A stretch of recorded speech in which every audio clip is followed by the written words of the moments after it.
Good morning, Philippines, mga kabarangay, mga kababayan, mga kapatid. Ngayon po ay araw ng Linggo, August 18, 2024. Katulad pa rin po ng dati, namamayagpag pa rin ang isyu ng Polboronic President with Polboronic Government. Sa halip po na harapin ng kasalukuyang administrasyon ang issue in terms of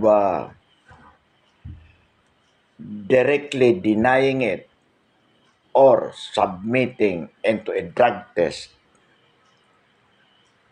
patuloy po ang pananahimik ng ating Pangulo o ng Malacanang Palace tungkol po sa issue na para bagang baliwala lang ito. Sa bagay po, kahit mula pa noong campaign period, nasanay po ang Pangulo na baliwalain ang mga issue o mga isyong personal na ipinupukol sa kanya. Halimbawa po, noong panahon ng kampanya, sinasabi na ang mga Marcos ay magnanakaw, na ang mga Marcos ay diktador. Hindi po sinagot ng ating Pangulo yon. Binaliwala. Noong mga panahon yon, ang tingin po ng mga tao o ng mga botante, martir ang ating Pangulo. Maganda sapagkat hindi nagre-react sa mga negatibong puna laban sa kanya. Kumbaga, the silence of the President relative to issues, personal issues against him na binabaliwala sa kanya, nagkaroon ng positibong epekto noong campaign period. Kaya hanggang ngayon, tila baga nasanay ang ating Pangulo na baliwalain pa rin ang issue tungkol sa kanyang pagiging addict. In fact, hindi lang po sa kanya, bagkus sa buong pamilya nila, lalo na po sa bahagi ng First Lady Lisa Araneta Marcos. Ngunit mga kabarangay, mga kababayan, mga kapatid, sa atin pong paniniwala, hindi pwedeng baliwalain ng Pangulo ang isyu laban sa kanya o laban sa kanilang pamilya na sila ay mga adik. Sapagkat iba na po ang implication nito. The people cannot afford to be governed by an addict president with an addict official family. Hindi po pwedeng hayaan natin na tayo ay pamamahalaan ng isang addict na Pangulo at ng kanyang mga addict na membro ng gabinete. Sa halip po na harapin squarely ng ating Pangulo ang isyong ito o tuldukan ang isyong ito para magkaroon po ng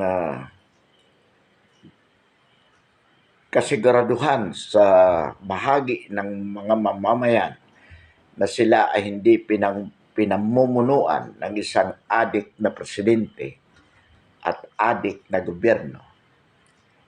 Patuloy po ang pandididma o pagbabaliwala ng ating Pangulo. At ito po mga kabarangay, mga kababayan, mga kapatid, ay hindi po maganda sapagkat it sends signal na inaamin ng Pangulo na totoo nga na sila ay addict. And that definitely the Filipino people cannot allow. Ang tanging makakapag sulbar lang po dito sa ganitong isyu at makakapagpatigil ay yung for the President to submit and to drug test nang sa gayon mapatunayan po natin that we are not being governed by an addict president with an addict government. Yan lang po ang magbibigay ng kapayapaan sa bahagi ng sambayanan. Ngunit sa halip na ito ay gawin ng Pangulo, patuloy po ang kanyang pananahimik na tila baga baliwala sa kanila ang mga ganitong isyu. Hindi na po ito biro, mga kabarangay, kababayan, mga kapatid.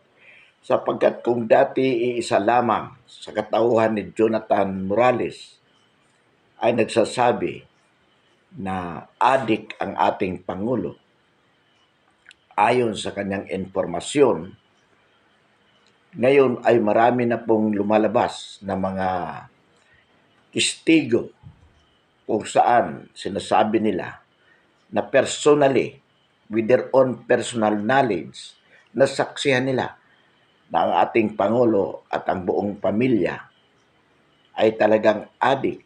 Halimbawa po dyan, mga kabarangay, mga kapatid, itong isang Cathy Binang na marami di umano, maraming mga USB kung saan nakafile itong mga pictures, videos na talagang sumisinghot ang ating Pangulo. At sa obserbasyon naman po ng sambayanan ay tila talaga totoo, kapanipaniwala na talagang adik hindi lamang ang Pangulo bagkus pati ang kanyang may bahay. Ang nakakalungkot po dito mga kabarangay, mga kapatid, sa halip na tuldukan ang isyu, ang mga kapanalig ng Pangulo, lalo na po ang bababang kapulungan sa ilalim ng kanyang pinsang buo na si Martin Romualdez, ay gumagawa po ng mga diversionary tactics sa pag-asa na ma-divert ang isyu sa kabilang kampo.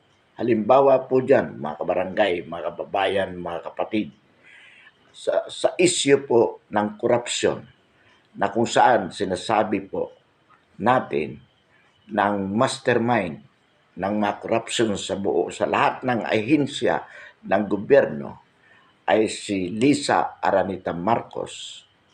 Ang ginagawa po ng mababang kapulungan ng Kongreso ay nag-conduct ng investigasyon at sinasabing nagbabanta pa po na magkakaroon sila ng impeachment laban kay Inday Sara sa pagiging corrupt nito, kung saan kanilang ibinibintang na noong panahong nasa DepEd si Inday Sara bilang sekretary, sa loob di umano ng 11 araw, ginastos nito ang intelligence funds na nagkakahalaga ng 126 million. So, sabi nila, for that short period of about 11 days, Inday Sara, in her capacity as DepEd Secretary, spent 126 million in terms of the intelligence funds that was given to her office in 2022.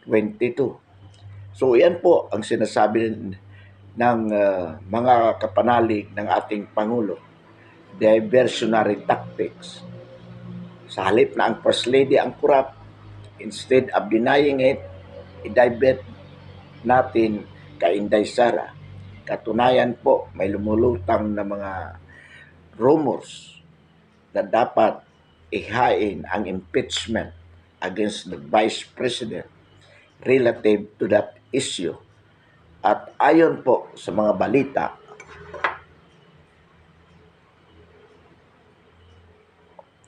magkakaroon po, may tatayo o titindig na testigo laban dito na magsasabi na kung kaya naubos yung perang yun sapagkat pinalabas di umano na may mga ghost deliveries ng mga textbooks sa buong Pilipinas tungkol dito sa kung saan dito ginastos di umano ang 126 million. So, sa halip na harapin ang isyo, halimbawa po ng korupsyon na ibinibintang sa ating unang ginang in terms of syndicated approach sa agricultural products, yan sa Lotto, sa PhilHealth, so forth and so on. Dito po sa tinatawag na Maharlika Funds. Marami pong mga vloggers ang pumupuna o criticizing the First Lady tungkol po dito sa rampant corruption na ito. But the Malacanang is silent about it. Instead, ito nga po ang ginagawa nilang diversionary tactics. Ibintang sa Vice Presidente ang pagiging corrupt. So, dito naman po, mga kabarangay, mga kababayan, mga kapatid, sa issue ng druga,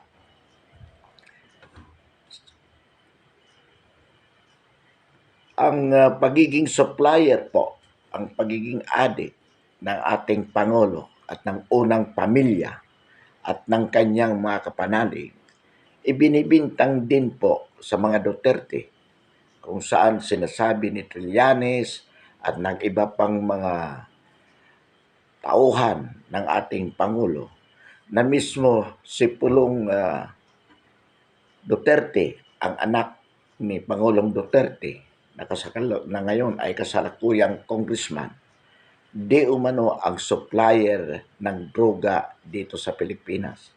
Anyway, hindi na bago po ito sapagkat kaupo lamang ni Pangulong Duterte, talagang inimbestigahan na ito noon sa Senado.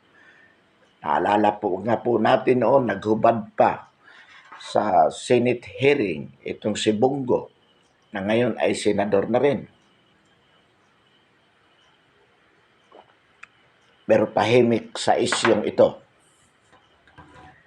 So, ang ginagawa po ng kasalukuyang administrasyon, sa halip po na harapin ang isyu para masatisfy, masihan ang sambayanan at masigurado nilang hindi adik ang Pangulo,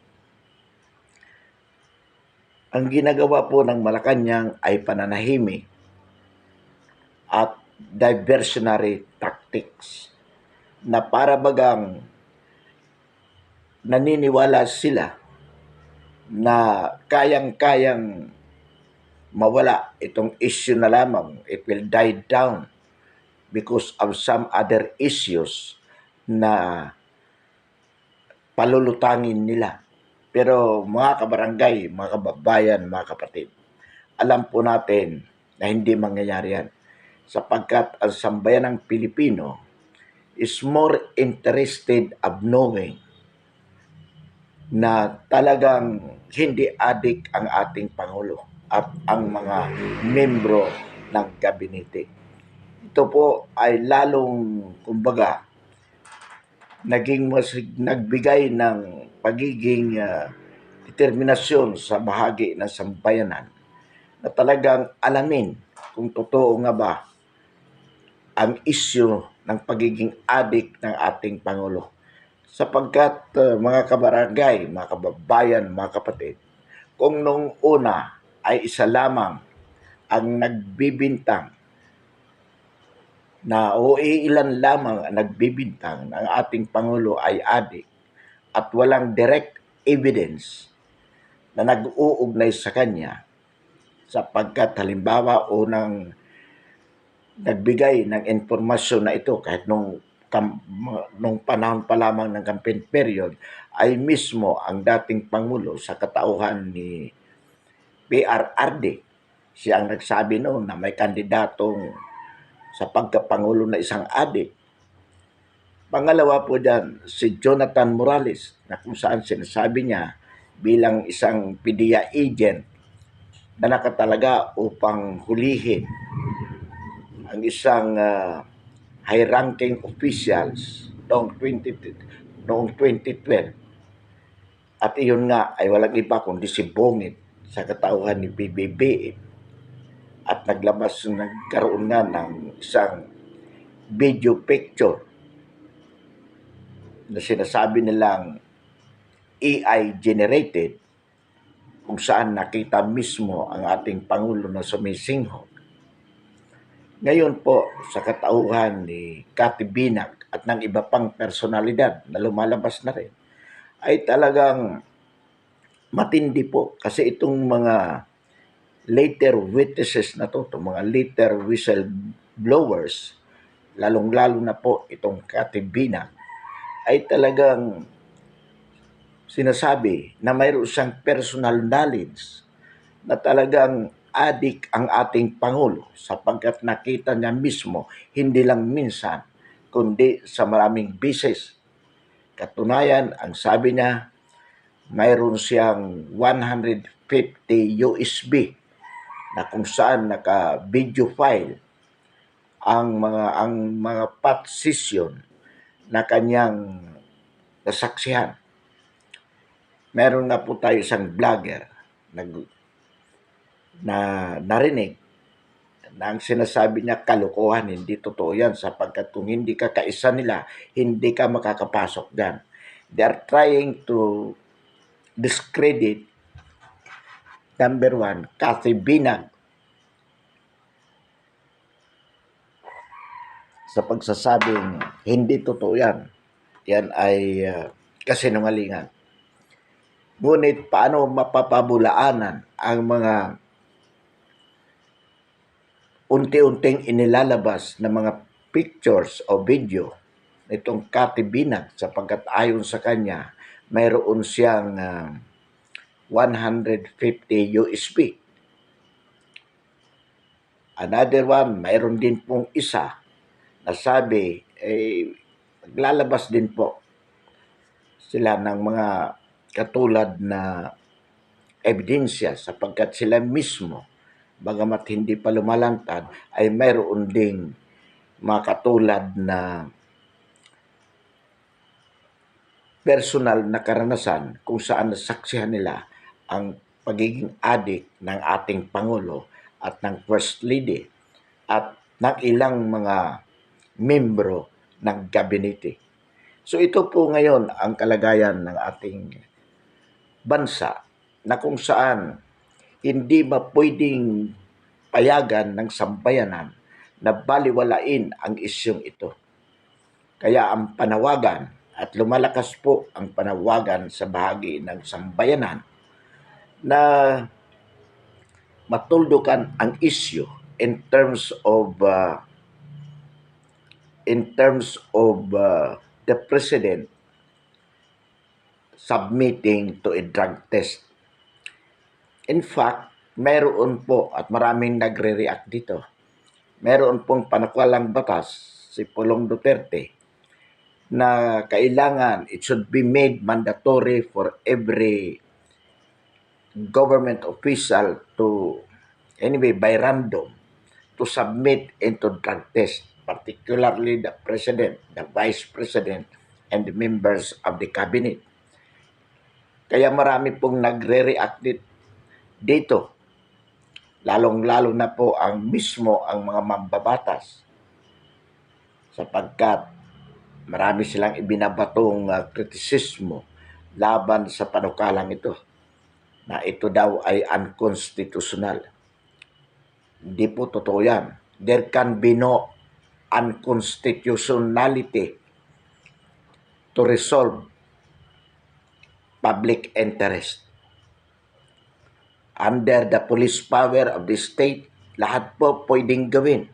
Matiyak lamang ang interest o mapagsilbihan ang interest ng publiko o ng sambayan ng Pilipino. Sapagkat everyone's right is subordinated to the public interest. So wala pong unconstitutionality sa aspetong kailangan obligahin ang mga public officers to submit ito drug test in order to ensure that the government is not being manned by people who are addictus benedictus, sabi nga ni Maharlika. So, ang sino mang congressman na umayaw sa ganitong panukala ay mga addict o kaya drug posers. Ayon sa sinasabi ni Cathy Binag na napakarami ngayon, makilala niya na ngayon ay nasa gobyerno, inappoint mismo ni Lisa Araneta Marcos sa gobyerno upang may pagpatuloy ang kanilang sindikato. Mga kabarangay, mga kababayan, mga kapatid, ang tanong po dito, bagamat ngayon ay medyo inililihis nila ang isyo, kung dati napakalakas ang bulong-bulungan na di umano magkakaroon ng impeachment laban kay Inday Sara. Ngayon, ay medyo nawala. Sabi nila, rumors lang daw. Pero sa ating paniniwala po, mga kabarangay, mga kababayan, mga kapatid, bigla na lang po sasabog ang isyong ito na magugulat na lamang tayo, gumugulong na ang impeachment against the Vice President. Ang tanong, pwede po bang mangyari?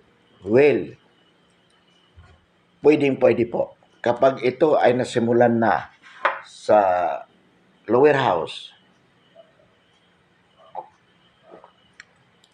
sapagkat ang impeachment complaint ay ipinapile po yan. It can only be initiated in the lower house.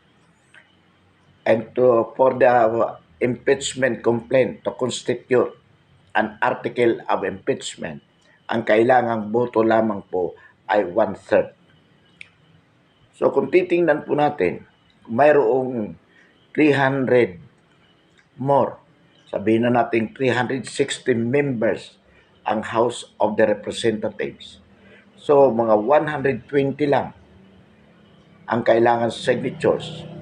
Kung babayaran mo po ang mga congressman ng tagwa 100 million para lang pumirma, o sabihin mo ng 500 million para lang pumirma. So, yung mga kapanalig mong 120 at sigurado naman pong mahigit sa 120 ang kapanalig ni Martin Romualdez. So, kahit yung 200 or 150 members,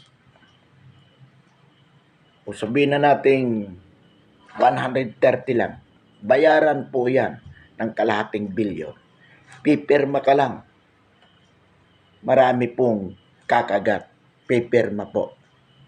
Just for money. Without due regard to the interest of the public. Mayroon po silang pambayad? Mayroon po. Because under the current year, mayroon pong 700 billion ang program. So, pwede po nilang kunin dyan ang pambayad sa mga congressman para bumoto for the impeachment of Inday Sara.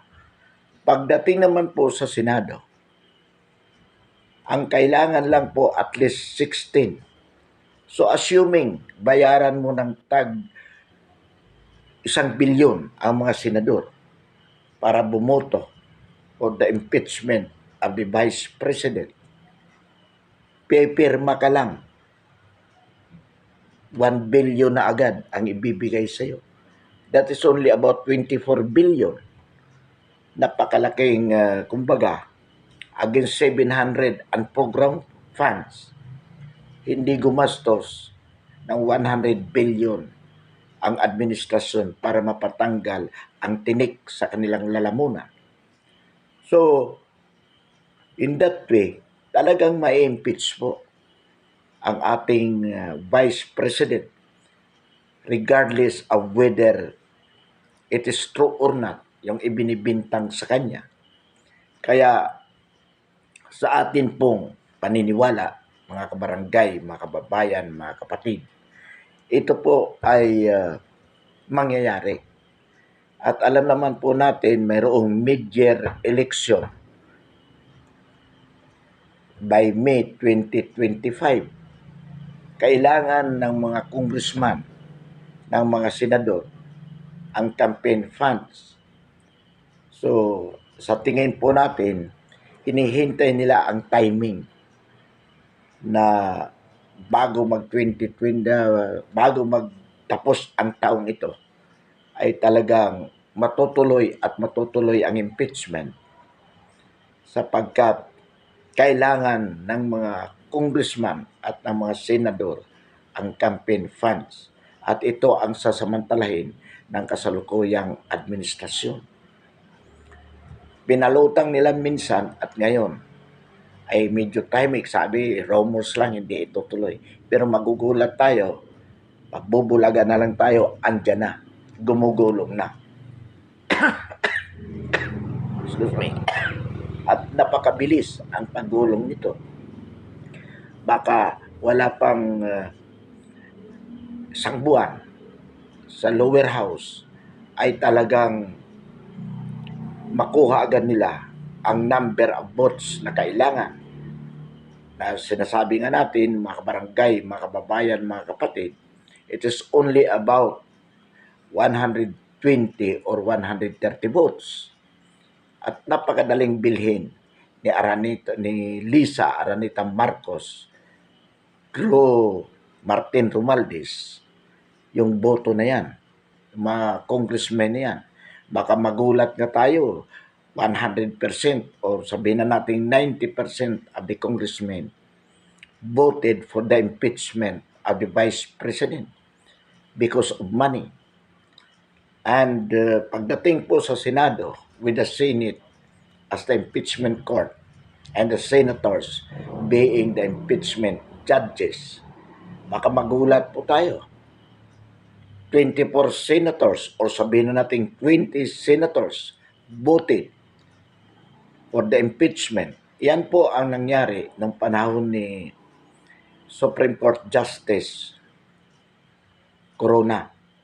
Binayaran mismo ni Pinoy ang mga senador at ang mga congressman in terms of PDAP na later diniklara ng Supreme Court bilang unconstitutional. Katunayan po, nagbanta si Pinoy noon na hindi lamang si Corona ang kanilang i-impeach bagkus majority of the Supreme Court justices. Kaya kinabahan din ang Supreme Court noon. Diniklara nila para hindi magamit ang PDAP at saka yung DAP, yung na pansuhol ni Pinoy, ng dating Pangulong Pinoy, sa mga congressman at senador. Kaya idineklara bilang unconstitutional. At ngayon naman po, sabi nga, history repeats itself. So sa atin pong palagay, mga kabarangay, mga kababayan, mga kapatid, matutuloy ang impeachment. It's a matter of timing. At sa tingin po natin, bago matapos ang 2024, baka isulong yan by October, November, December. Sapagkat inuulit po natin, mayroong malaking pangangailangan sa pera ang mga congressmen at senador ngayon because of the incoming mid-year election. So ang tanong po, ano po ang dapat gawin ng sambayanang Pilipino upang itong kalokohan na ito ng kasalukuyang administrasyon na isang bangag, binubuo ng mga adik, mga corrupt officials. Ano po ang dapat gawin ng sambayanang Pilipino? Mga kabarangay, mga kababayan, mga kapatid, tayo po ay naniniwala that this is the most opportune time upang patalsikin ang ating Pangulo. Alam na alam naman po natin na hindi ito kusang bababa. So, ang panawagan natin sa sambayan ng Pilipino, kailangan po na tayo mismo ang kumilos upang palitan ang kasalukuyang Pangulo.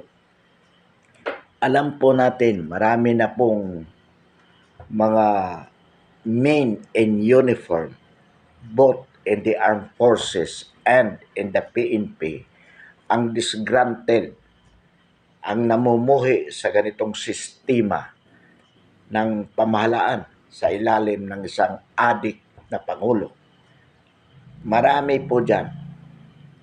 Kung mayroon man nagpapagamit sa ating Pangulo because of money, the majority men in uniform, we honestly believe na hindi nila masusuhulan. At ito ang gagalaw upang mapatalsik ang ating Pangulo. Katulad ng nangyari noong 1986 sa kanyang ama mismo sa katauhan ni Ferdinand Marcos Sr.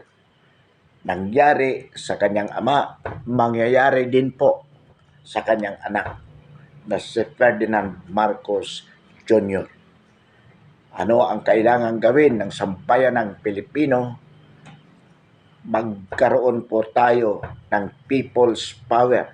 Ito po yung EDSA 3. Kailangan lamang ang sambayan ng Pilipino ay magtungo sa EDSA, manatili doon. Average of 3 days. The longest is 5 days. Magkaroon po ng million people at the EDSA shrines demanding for the ouster of the president.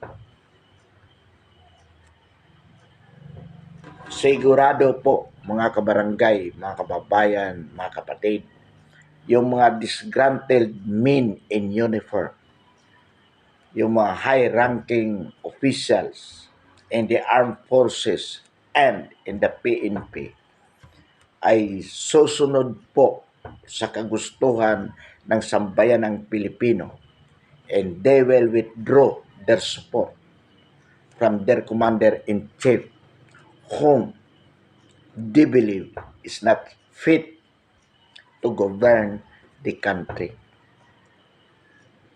So kapag nangyari po yun, papalit ang Vice Presidente and the person of Inday Sara Duterte Carpio. Mga kabarangay, mga kababayan, mga kapatid, kumbaga, we only have one choice at ito po ay ipalit ang pangalawang Pangulo. Kailangan po, very much needed, kailangan po.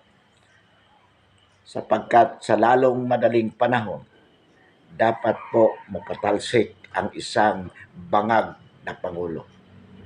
Hindi po pwede na manatili pa sila sa Malacanang. Ito po ay malaking kapahamakan sa bahagi ng sambayan ng Pilipino kung hindi po tayo gagalaw. Alam po natin ang ginagawa ng kasalukuyang administrasyon ngayon ay umuupa ng malaking halaga sa mga vloggers sa social media upang i-promote ang image ng ating Pangulo at ng kasalukuyang administrasyon sa pamamagitan po ng napakaraming kasinungalingan, diverting the issue directly to the Dutertes. Pag sinabi mong adik ang Pangulo at ang kanyang mga kasama sa gobyerno, ibabato nila na adik ang mga Duterte. Pag sinabi mong corrupt ang administrasyong Marcos, sasabihin nila ang mga Duterte, lalo na sa Inday Sara, ay very much corrupt sapagkat sa loob lamang ng 11 days, gumastos ang kanyang opisina ng 126 million. So, pag sinabing drug addict, supplier, si Marcos, ang mga Duterte ang suppliers. At kumuha po sila ng isang tao na galing sa kulungan. At ito tumatayo ngayon na testigo na siya mismo may personal knowledge na ang consigne ng isang nang nahuling droga sa Bureau of Custom ay si Pulong Duterte. So ito po yung mga kasinungalingan ng kasalukuyang administrasyon. Maraming vloggers na binabayaran na sinasabi ito ang achievement ng kasalukuyang administrasyon. Achievement sa salita, pero wala po sa gawa. Ang problema po dyan, mga kabarangay, mga kababayan, mga kapatid, sa bawat achievements na kanilang sinasabi, mayroon pong kaakibat na pundo. Ngunit wala po naman sa gawa yung binabanggit na yan. So ano po ang ibig sabihin? Yung mga pundo doon sa mga proyekto na yan na nabanggit, ginastos lamang nila. Pilit na sinasabing mayroon because on records, mayroon nga. Bakit magkakaroon on records? Sapagkat kailangan upang mailabas ang budget sa nabanggit na proyekto. Pero pag tiningnan mo, ampaw kung mayroon man. Kadalasan, walang-wala kahit istruktura. Halimbawa po dyan, mga kabarangay, mga kababayan, mga kapatid, binanggit sa SONA, 5,500 flood control projects with an average of 100 million per project. Ilan po yan? Sabi nga ng isang nabasa natin, that is about 5.5 billion. Pero nasaan ang mga proyekto? Hindi po masabi kung saan inilagay yan. Bakit walang data kung saan? Sapagkat baka puntahan ng sampayanan at alamin kung mayroon. Kaya binanggit lamang on records sa SONA na mayroong ganong kadaming proyekto. Pero kung titingnan po natin, hindi natin alam kung saan hahanapin. Hindi naman binanggit kung saang lugar na itayo ang nasabing mga flood controls. Ulitin po natin, sinasabi, ang bigas daw ay 29 pesos per kilo. Malapit sa kanyang ipinangako ng campaign period na 20 pesos per kilo. Pero nasaan ang bigas na yan na 29? Nagkaroon, ang alam po natin, sa City Hall ipinamahagi, benepisyo daw ng mga seniors, 29 pesos per kilo. Ginamit pang pampolitika. Ang ginagawa po ng kasalukuyang administrasyon, mga kabarangay, mga kababayan, mga kapatid, ay suhol mula po sa perang kinurakot nila sa bayan. Susuhulan po nila ang mamamayan in terms of dole out. Halimbawa po dyan,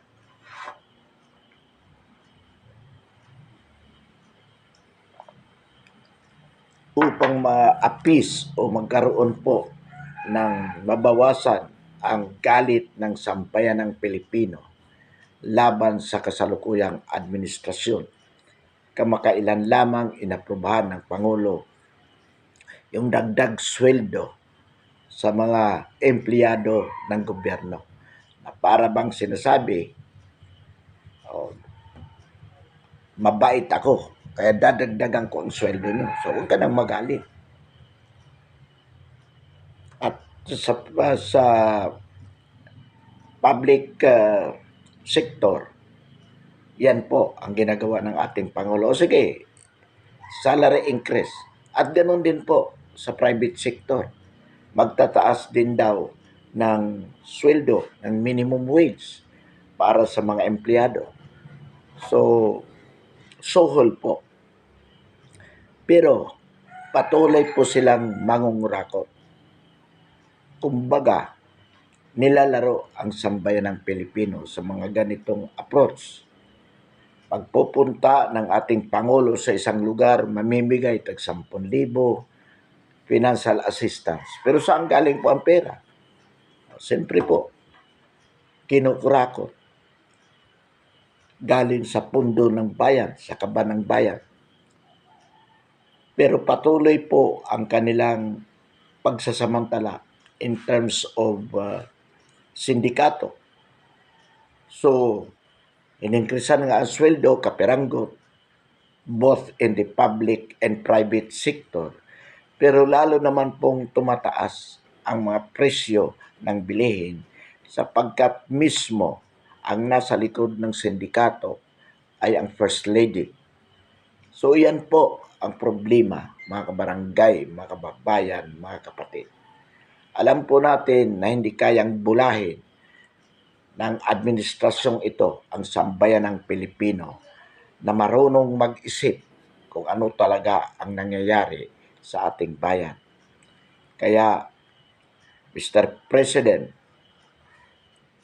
hindi po ninyo mabibili ang sambayan ng Pilipino, lalo na po kung ang sangkot dito ay yung basic interest ng sambayanan. Sapagkat marami po sa ating mga kababayan ang willing na magsakripisyo upang maisaayos, maitama ang ating pamahalaan. Lumalakas po at mabilis na lumalaganap ang panawagan na kayo po ay magbitiw. Kung ayaw ninyong magpa-drug test, isa lang po ang dahilan niyan. Sapagkat natatakot kayo na mapatunayan na ikaw ay totoong adik. At hindi lamang ikaw nag-iisa sa pamahalaan. Mismo ang First Lady, ang asawa mo, at ang ilan na mga kasama mo sa gabinete. Mga kabarangay, mga kababayan, mga kapatid, bakit po sa bawat pag-atake sa ating Pangulo ay laging kaakibat dito ang pag-atake sa kanyang may bahay na First Lady? Sapagkat sa marami pong pagkakataon, marami pong nagpapatunay yung dating makasamahan mismo ng Pangulo. Halimbawa po dyan, si Atty. Vic Rodriguez. Ito pong taong ito po ang talagang nasa likod, ang lawyer ni PBBM. Simula pa po nang ito ay nangungumpanya. Ngunit pag-upo, ito po ay na-appoint na Chief Executive Secretary. Ang Chief Executive Secretary, kung tawagin po yan, Little President. Bakit?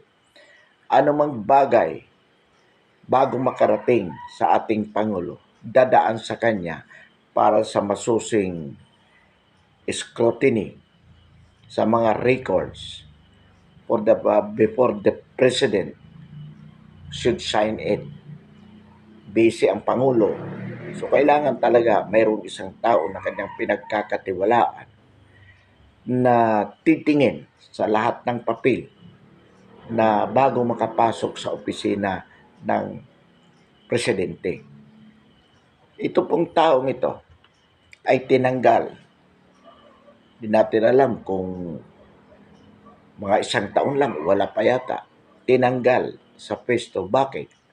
Ayon sa kanya, ayaw ni Lisa Aranita Marcos na siya ang sumala sa lahat ng mga appointees na i-appoint ni PBBM sa masisilang pwesto sa pamahalaan. Si Lisa Aranita Marcos ang nagdedesisyon kung sino ang dapat ma-appoint. At upang masigurado na mangyayari yan, tinanggal po si Vic Rodriguez, nagpalit po sila ng isang sa katauhan ni Bersamin na isang Ilocano din. Ang pinagtatakhan po natin dito, mga kabarangay, mga kababayan, mga kapatid, ginamit naman ni Bersamin ang kanyang pagiging ex-associate justice. Hindi lang yata associate, naging chief justice pa yata ito ng Supreme Court. So inasahan po natin na magiging maganda ang management ng Malacanang sapagkat ang kanyang chief executive secretary ay retired Supreme Court Justice. Alam po naman natin pag sinabing Supreme Court Justice ay talagang kumbaga malinis yan, supposedly. Ang problema, kaya marami na paniwala na maganda na si Bersamin ang Chief Executive Secretary. Ang problema po, ito na nga ang pumalit kay Vic Rodriguez, pero lalong nagkaroon ng anomalya sa ating pamahalaan. So ano po ang implication niya? Itong Bersamin na ito, na Chief Executive Secretary, kasalukuyan po ng ating Pangulo, na siyang pumalit kay Vic Rodriguez, ay nagpapagamit kay Lisa Aranita Marcos. Naging sunod-sunuran. Kumbaga, kung anong iutos sa kanya, na ito ang dapat ma-appoint, ito ang dapat mapirmahan ng mga papel ng ating Pangulo. Sige ng sige. Sige, go. So, anong ibig po sabihin? Naisip nga natin bakit itong Bersamin na ito ay nagpapagamit sa ating Pangulo at sa First Lady upang gaguhin, lokohin ang sambayan ng Pilipino.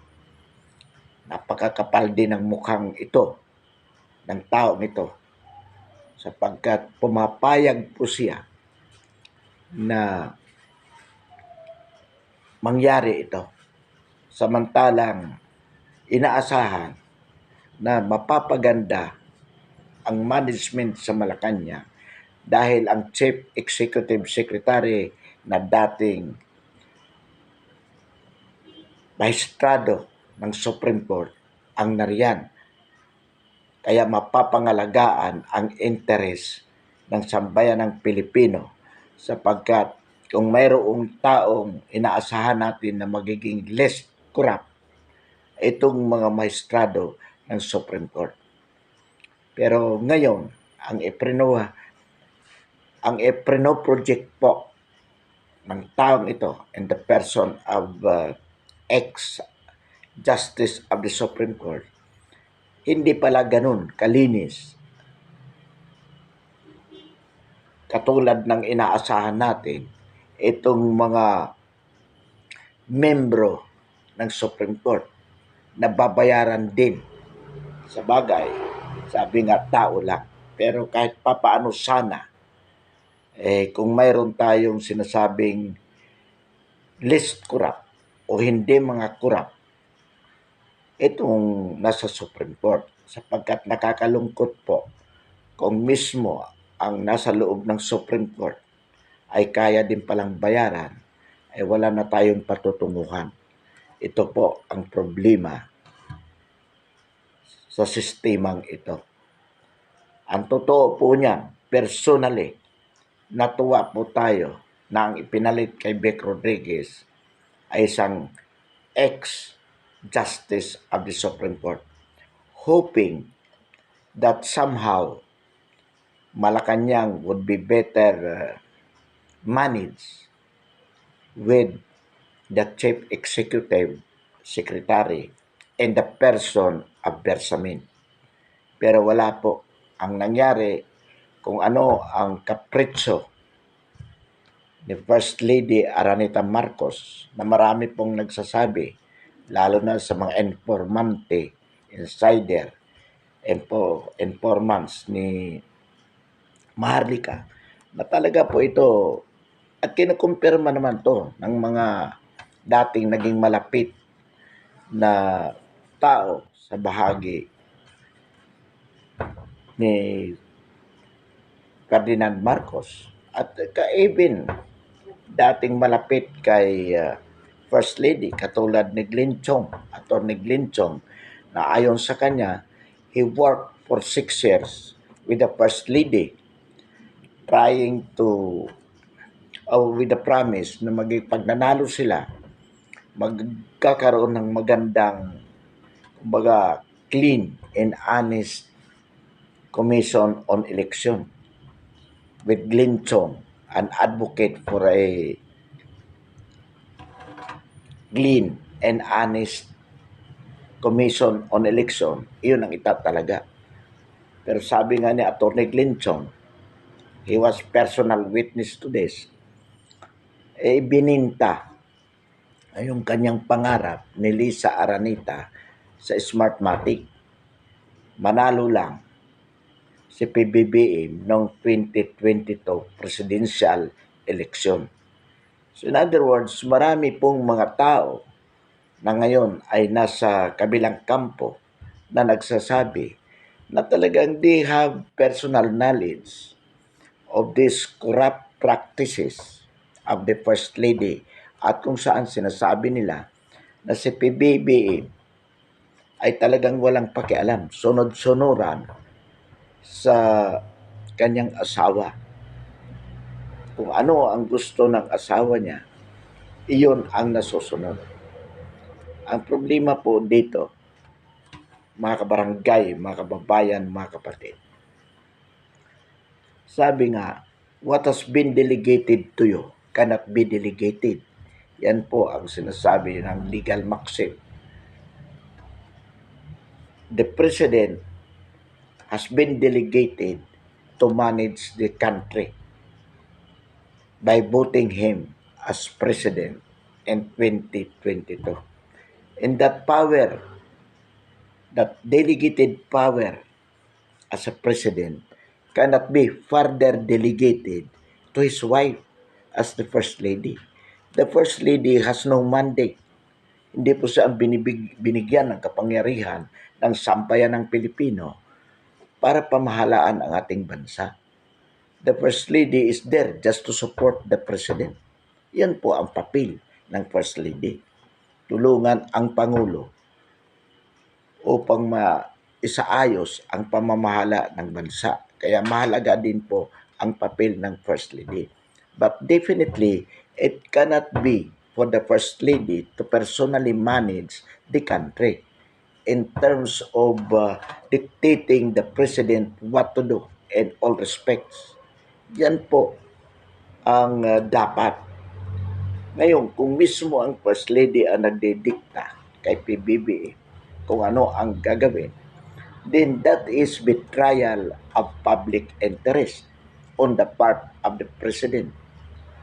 An impeachable offense. Sa totoo lamang po, mga kabarangay, mga kababayan, mga kapatid, kung mayroon pong dapat i-impeach dito, it is the President, not the Vice President.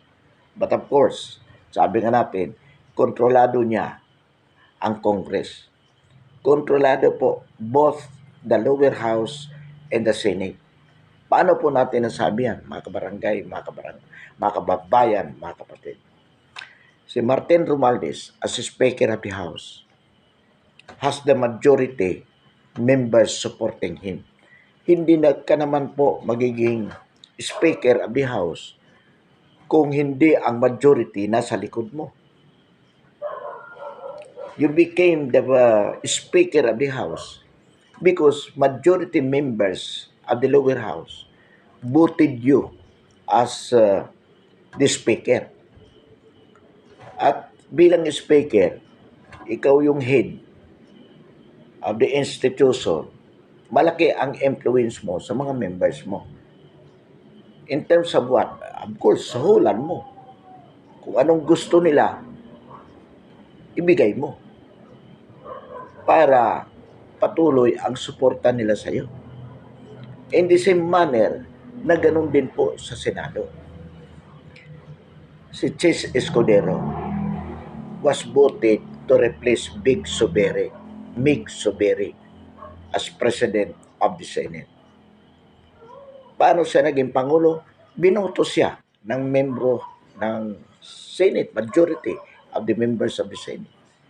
In fact, kahit yung mga dating kaalyado ni PRRD, sila Bato de la Rosa, Tolentino, so forth and so on, bumoto din upang palitan si Mig Subiri at iboto si Chis Escudero. So what does that mean? Si Chis Escudero, tao ni Marcos. So ibig po sabihin niyan, nabili ni Chis Escudero ang mga senador upang iboto siya ng presidente ng Senado. At itong si Chis Escudero, nung sinabi ni Sara Duterte na kaya ako nagbitiw bilang membro ng gabinete, cabinet, sapagkat hindi ko masikmura ang korupsyon sa loob ng administrasyong Marcos, of which, of course, he has a personal knowledge. She has a personal knowledge of the corruption. Why? Because she was within the cabinet. Insider siya. Alam niya. She attended the cabinet meeting. So, dahil hindi naman siya pwedeng mag-criticize sa administration of which she was a part, bumitiw siya. At ngayon, nawala na siya sa loob, sinasabi niya, I was once an insider and I had the personal knowledge about this corruption of the present administration.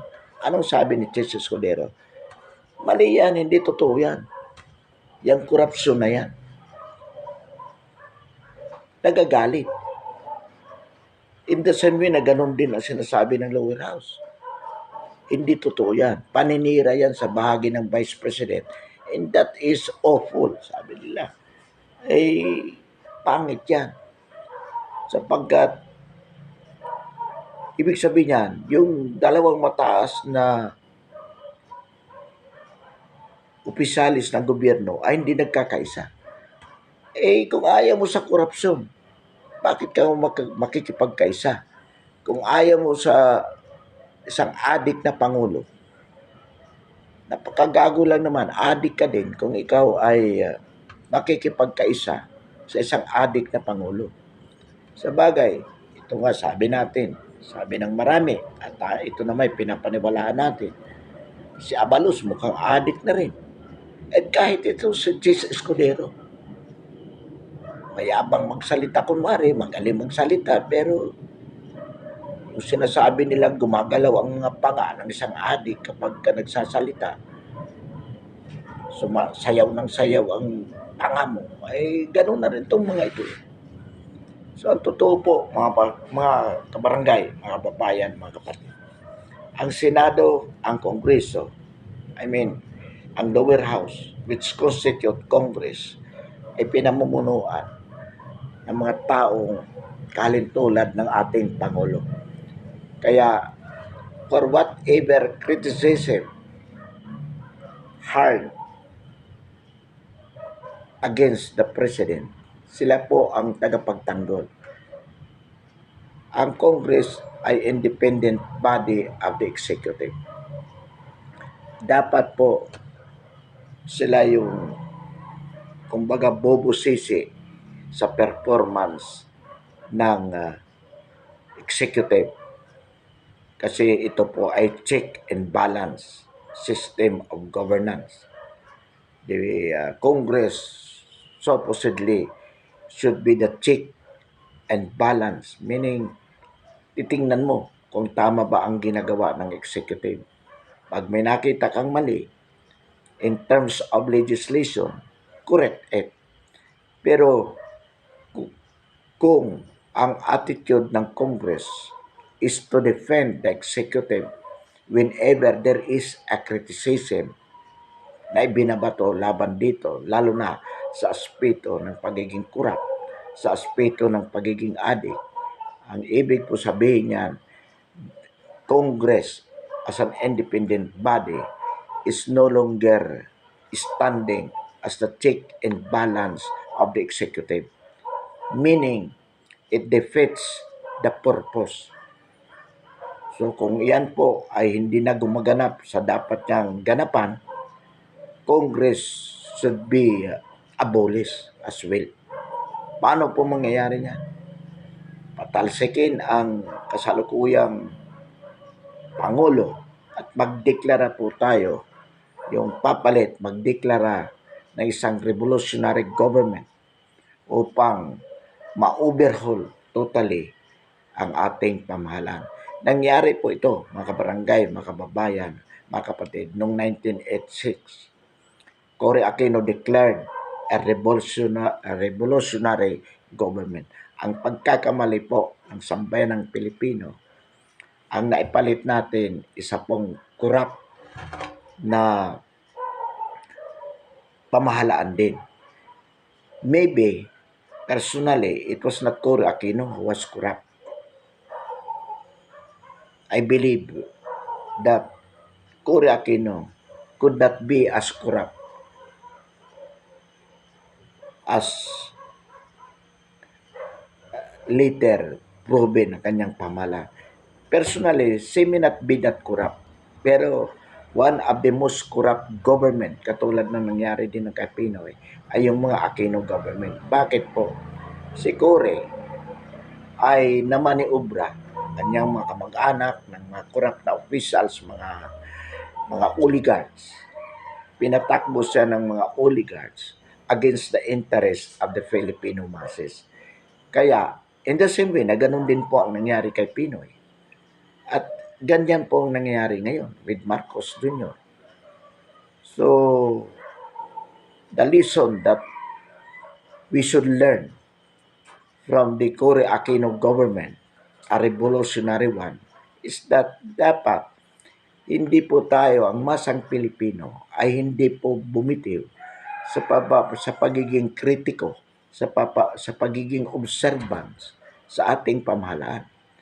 Sa bagay po, kung ikukumpara natin noong 1986 at ngayong 2024, malaki po ang pagkakaiba. Bakit po?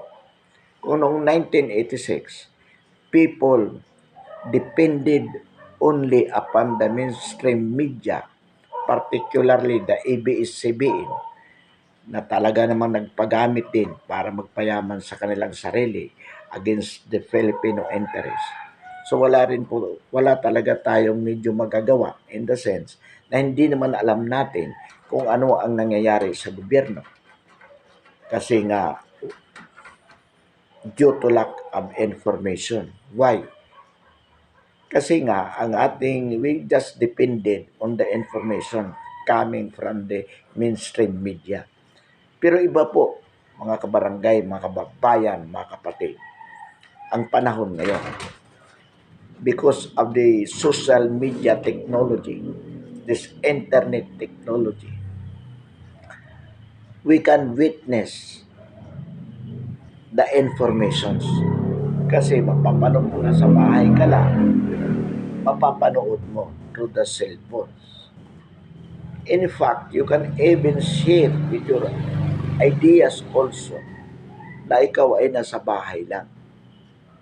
Kahit hating gabi yan, gamitin mo lang ang cellphone mo with internet technology, with the application of the social media technology, mapaparating mo ang nais mong sabihin sa sambayanan.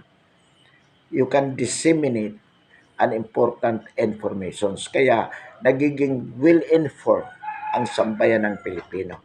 Ang kailangan lamang po sa bahagi ng sambayanan ay mag-isip din sapagkat alam po naman natin na maraming mga tools na binabayaran upang magsinungaling.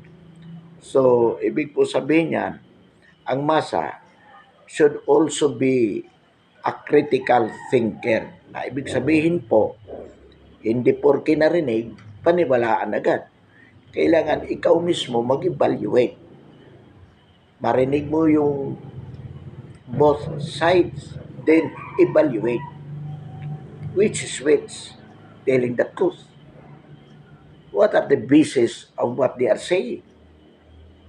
Hindi yung marami kasi sa ating mga vloggers just echoing what others say without thinking kung totoo man o hindi. Dapat po ang reference natin yung talagang ating personal experience din naman. Halimbawa, sinabi, 29 pesos ang bigas. Dami magsasabi niyan, yung binabayaran ni Lisa Aranita Marcos. Oh, sabihin mo, magandang achievement ng Pangulo, ito, 29 pesos lang ang bigas per kilo. Isisigaw mo na dahil binayaran ka. Kahit alam mong kasinungalingan. Kasi kung pupunta ka sa palengke, wala naman talagang 29 pesos sa bigas. O di kasinungalingan. Pero sinasabi mo pa rin. Bakit? Bayad ka eh. Iyon po ang pangit. Hindi naman natin mapipigilan itong mga tao mukhang pera na to. So that will be for the people to evaluate of what they hear from both sides and act accordingly. Ganun po dapat ang ating attitude, mga kababayan, mga kabarangay, mga kapatid. So inaasahan po natin na dahil sa social media technology, magkakaroon po ng well-informations o yes, people will be well-informed of what is happening in the country. Now, upon knowing, we have an obligation to act accordingly. Magsama-sama po tayo at samahan natin kung alin ang tama dito. At pag nandyan na, halimbawa, nailagay natin si Inday Sara, well, lalo nating ipagpatuloy yung ating ginawa para makatulong tayo. Hindi yung katulad ng nangyari noong 1986 nang mailagay natin si Cory. Wala na tayong ginawa. Sa bagay, hindi man pwedeng araw-araw nasa EDSA din tayo. So, nakapagpasasa yung mga oligarchs. Nakuha nila ang yaman sa mga Marcos. Napunta naman sa kanila. Ang sambayan ng Pilipino, ang masang Pilipino, wala, naiwan pa rin sa kanilang pagkakasadlak sa mas matinding kahirapan. And it is what is happening also now. So, patalsikin natin ang kasalukuyang Pangulo. Magpalit tayo ng pinaniniwalaan natin na maganda. Karapat-dapat na bigyan ng authority to manage the country, being the president. Anyway, sa atin namang paniniwala, mga kabarangay, mga kababayan, mga kapatid, si BP Sara is more fit for the position. Pero hindi ibig sabihin na pag nandoon na rin siya, na iluklok, manahimik na rin tayo. Let us be more observant. Let us be more critical para kung anumang pagkakamali sa tingin natin na kanilang gagawin, natatawag agad natin ang kanilang atensyon. At sa tingin naman natin, base sa performance ni PRRD, di nalalayo o baka mas mahigitan pang mas